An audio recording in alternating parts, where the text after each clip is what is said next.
हरे कृष्णा सभी के लिए आपका मेरे चैनल द सिंपल सोल पर स्वागत है।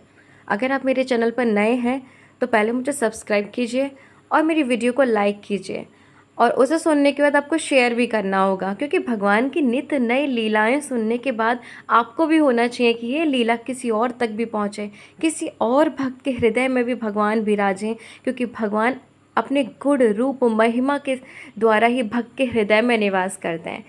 मैं आपको जो लीला सुनाने चाह रही हूँ भगवान की बहुत ही मधुर लीला है, और ये लीला है हमारे टोटा गोपीनाथ की। टोटा मतलब एक गार्डन होता है।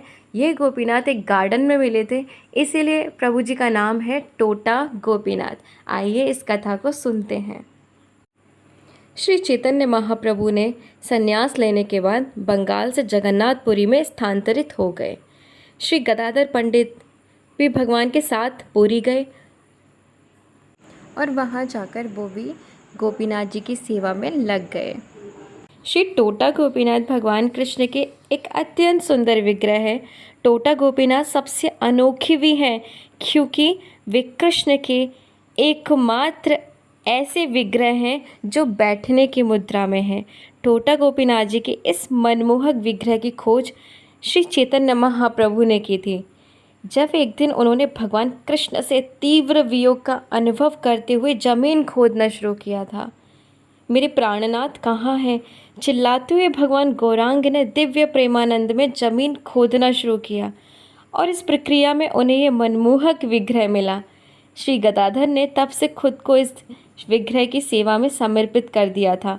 महाप्रभु ने भगवान का नाम रखा था गोपीनाथ, और जैसे भगवान एक बगीचे में प्रकट हुए थे तो उड़ीसा में बगीचे को टोटा कहा जाता है, इससे भक्त उन्हें टोटा गोपीनाथ कहने लगे।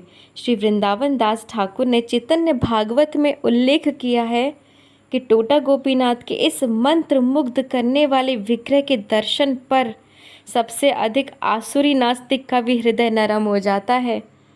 हर दिन टोटा गोपीनाथ के मंदिर में श्री गदाधर पंडित श्रीमद् भागवतम का पाठ करते थे और भगवान चैतन्य अपने सहयोगियों के साथ अक्सर अमृत का आनंद लेने के लिए आते थे।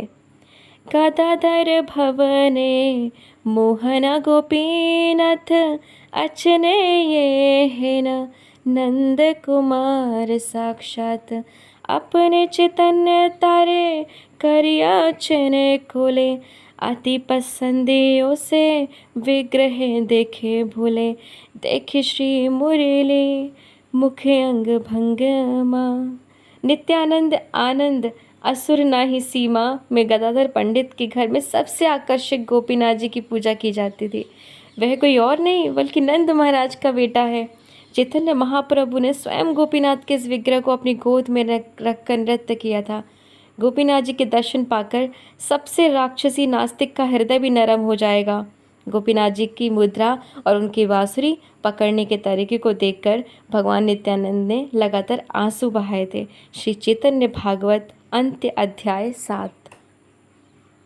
एक अवसर पर भगवान नित्यानंद चैतन्य महाप्रभु और अन्य भक्तों से मिलने पुरी आए थे। श्री चैतन्य से मिलने के बाद भगवान निताई ने तोता गोपीनाथ के मंदिर का दौरा किया और गदाधर पंडित से मुलाकात की। श्री नित्यानंद प्रभु अपने साथ बंगाल से 30 किलो सर्वोत्तम गुणवत्ता वाला चावल और तोता गोपीनाथ जी के लिए एक बढ़िया पोशाक लाए थे। गदाधर पंडित चावल की गुणवत्ता देखकर चकित हुए और उन्होंने पूछा कि क्या भगवान नित्यानंद से सीधे वैकुंठ से मंगवाया है? कुछ जंगली पालक, नरम इमली और नमकीन समुद्री पानी के साथ चावल पकाकर गदाधर पंडित ने एक स्वादिष्ट व्यंजन तैयार किया। अचानक भगवान चैतन्य उस स्थान पर पहुंचे और मजाक में पूछा उन्हें आमंत्रित क्यों नहीं किया गया। इसके बाद तीनों भगवान ने खुशी खुशी महाप्रसाद का आनंद लिया। श्री चैतन्य ने चावल और सब्जी की सराहना की। उन्होंने जोर देकर कहा, इस भोजन को चखने मात्र से ही कृष्ण के प्रति प्रेम उत्पन्न हो जाएगा। महाप्रभु को पालक और इमली की सब्जी